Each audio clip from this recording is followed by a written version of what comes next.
ایک سرسری جائزہ لے کر میں اس اکلوتے کمرے کی طرف بڑھ گیا۔ میرے گمان کے موافق دروازے کی کنڈی باہر سے لگی ہوئی تھی۔ میں نے آہستہ سے کنڈی کھولی اور دروازہ کھول کر اندر داخل ہو گیا۔ اندر گپ اندھیرا تھا۔ اپنے پیچھے دروازے کو بھیڑ کر میں نے بجلی کے بورڈ کی تلاش کی اور دروازے کی دائیں جانب ہو گیا، مگر اندھیرے میں دیوار پر ہاتھ پھیرنے کے باوجود مجھے بورڈ نہ ملا۔ میں دوسری جانب بڑا اور بورڈ تلاش کر کے اوپر موجود بٹنوں کو یکے بعد دیگرے آن کرتا چلا گیا۔ جیسے ہی لائٹ جلی میں نے ایک لمحہ کے لیے کمرے کا جائزہ لیا اور دوبارہ لائٹ آف کر دی۔ کمرے کے اندر 3 چارپائیاں دیواروں کے ساتھ سلیقے سے بچھی ہوئی تھیں اور ان کے اوپر چادریں اور تکیے پڑے ہوئے تھے۔ البتہ ہمارے علاقے کی بیٹھک کے برعکس گلی کی سمت اس کا کوئی دروازہ نظر نہیں آ رہا تھا۔ میں اندازے سے چل کر ایک چارپائی پر جا کر نیم دراز ہو کر صبح کا انتظار کرنے لگا۔ اندرونی کمروں کا رخ میں نے اسی لیے نہیں کیا تھا کہ لامحالہ سونے والوں نے دروازے اندر سے بند رکھے ہوں گے اور رات گئے وہ بغیر تصدیق کے کبھی بھی دروازہ نہیں کھولتے۔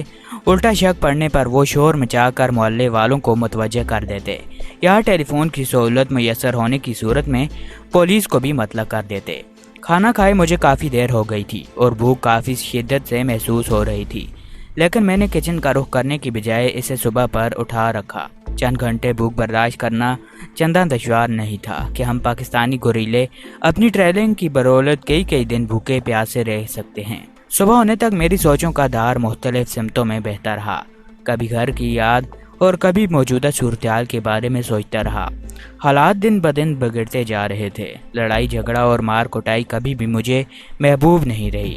گنڈا پور ہونے کے باوجود مجھے خونخواری پسند نہیں تھی اور حتی الوسع میں قتل و غارت سے پرہیز کرتا تھا، لیکن انڈیا آمد کے بعد حالات نے میری امن پسندی کی خود بدل دی تھی۔ یہاں میں کئی آدمی میرے ہاتھوں سے قتل ہو چکے تھے۔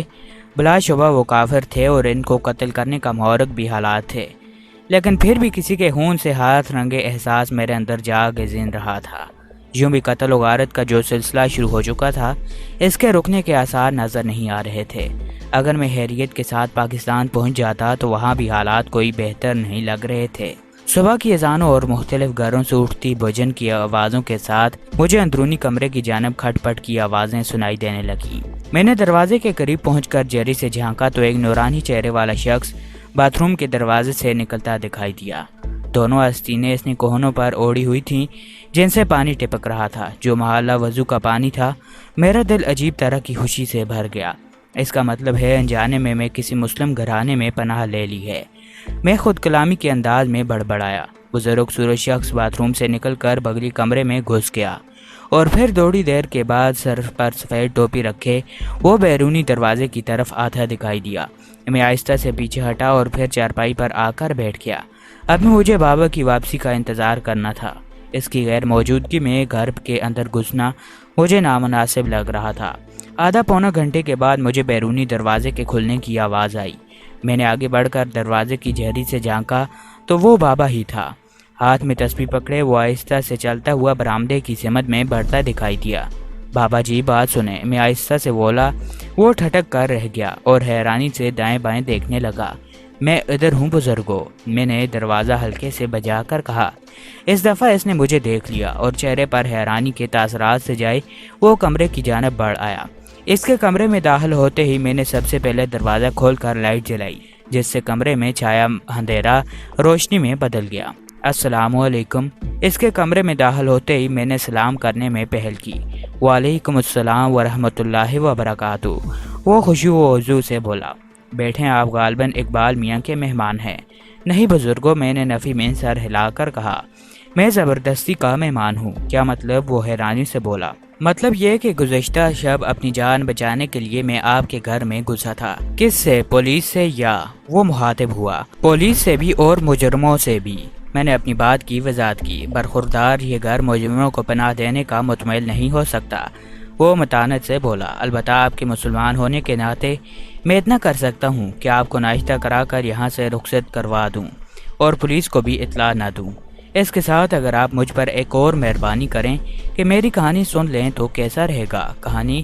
اس نے بایاں ہاتھ اٹھا کر اپنی دستی گھڑی پر ٹائم دیکھا اور پھر ایک لمحہ سوچ کر بولا، چلو سنا دو۔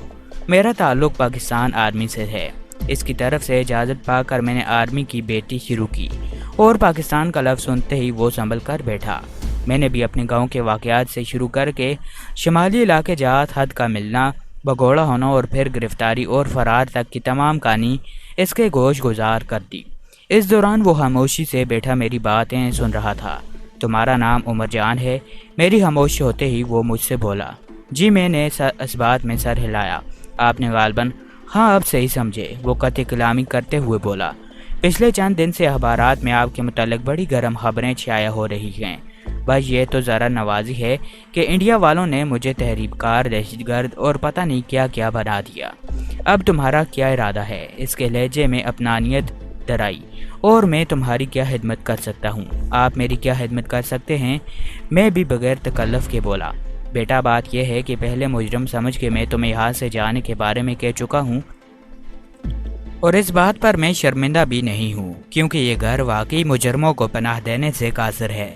البتہ تمہاری بے گناہی اس بات کی مفاتضی ہے کہ میں حتی الوسع تیری مدد کروں، اور جہاں تک تعلق ہے تمہارے کام سے آنے کا، تمہیں جتنے پیسے چاہیے ہوں وہ مجھ سے لے سکتے ہو، یا پناہ چاہیے ہو تو میرے گھر کے دروازے ہمیشہ تمہارے لیے کھلے ہیں۔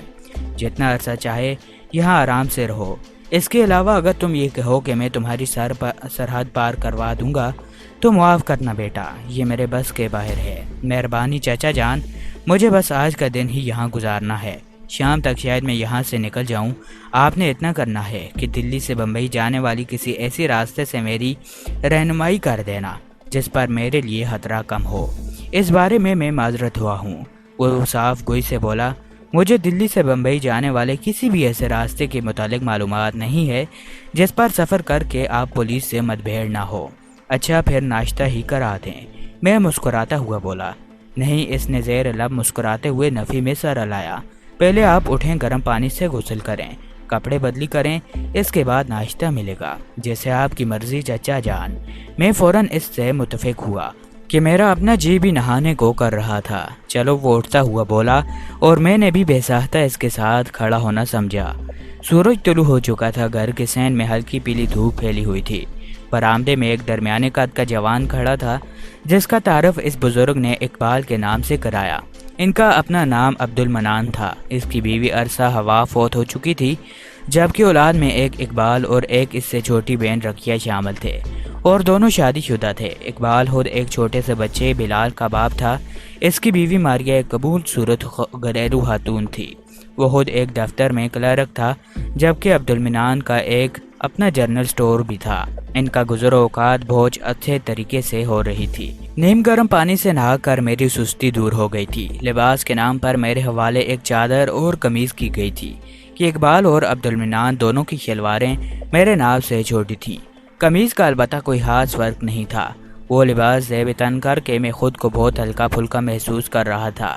میرے باتھ روم سے باہر آتے ہی ماریہ اقبال کی بیوی باتھ روم میں گھس کر میرے کپڑے دھلائی کرنے لگ گئی۔ وہ دونوں باپ بیٹا ناشتے پر بے صبری سے میرا انتظار کر رہے تھے۔ ناشتے میں سبزی کے پراٹھے، آملیٹ، دودھ، دہی وغیرہ شامل تھے۔ نہانے سے میری بھوک مزید چمک اٹھی تھی اور میں نے ناشتے کے ساتھ خوب انصاف کیا۔ اچھا عمر بھائی، میں تو دفتر چلا۔ ناشتے پر چائے خاموشی کو توڑتے ہوئے اقبال بولا۔ واپسی پر انشاءاللہ آپ سے گپ شپ ہوگی۔ ضرور، میں نے ساتھ ملاتے ہوئے بولا، اور اگر ہو سکے تو واپسی پر 2-3 اخبار لیتے آنا۔ اخبار تو ابھی لے لو، وہ مسکراتا ہوا بولا۔ اس گھر میں باقاعدگی سے اخبار آتی ہے، ابو جان تو اخبار پڑھے بغیر سٹور نہیں کھولتے۔ یہ تو آج آپ کی آمد نے انہیں اس شغل سے باز رکھا۔ اس کے بعد وہ کمرے سے 2 تازہ اخبار نکال کر لایا جو لازماً اخبار فروش صبح ان کے گھر پھینک گیا تھا۔ اقبال تو اخبار دے کر دفتر چلا گیا اور ہم دونوں اخبار پڑھنے میں مشغول ہو گئے۔ مجھے صرف اپنے بارے چھپی ہوئی خبر پڑھنے سے دلچسپی تھی، اور اس کے لیے مجھے اخبار گنگالنے کی ضرورت نہیں پڑی۔ فرنٹ پیج پر ہی میری 2 تصاویر جگمگا رہی تھیں، جن پر ایک تصویر داڑھی والی اور دوسری تصویر بغیر داڑھی کے تھی۔ نیچے پرانے جھوٹ سچ کے ساتھ نئی تفصیلات بھی دی ہوئی تھی۔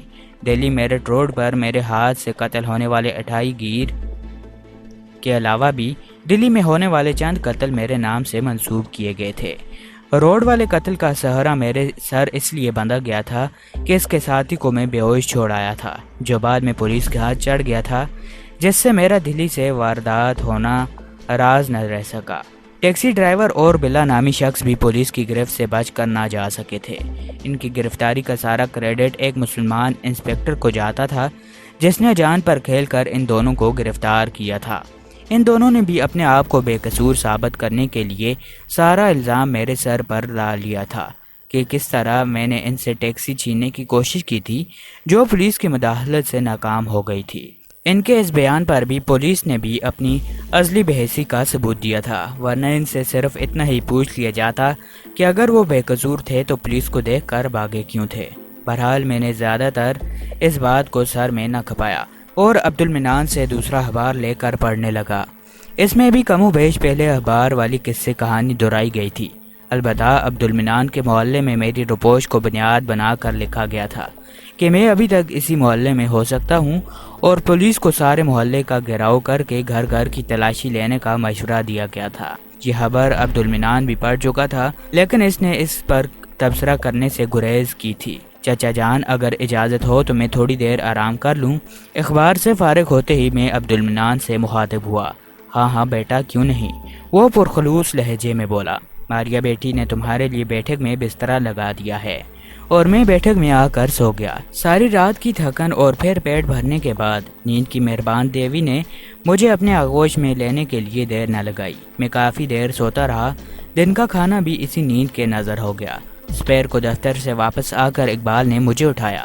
اس وقت تک میری نیند پوری ہو چکی تھی اور میں اپنے آپ کو نئے چاق و چوبن اور تازہ محسوس کر رہا تھا۔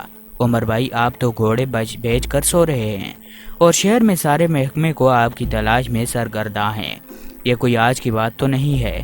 میں انگڑائی لے کر اٹھتا ہوا بولا۔ جب سے میرے قدم یہاں پر پڑے ہیں یہاں کے لوگ میری محبت میں مبتلا ہو گئے ہیں۔ واقعی تمہاری بات صحیح ہے، اقبال ہنس کر بولا۔ بہرحال اٹھو، غسل کرو، اس کے بعد چائے پئیں گے، کھانے کا ٹائم تو یوں بھی گزر گیا ہے۔ اور میں سر ہلاتا ہوا باتھ روم کی سمت بڑھ گیا۔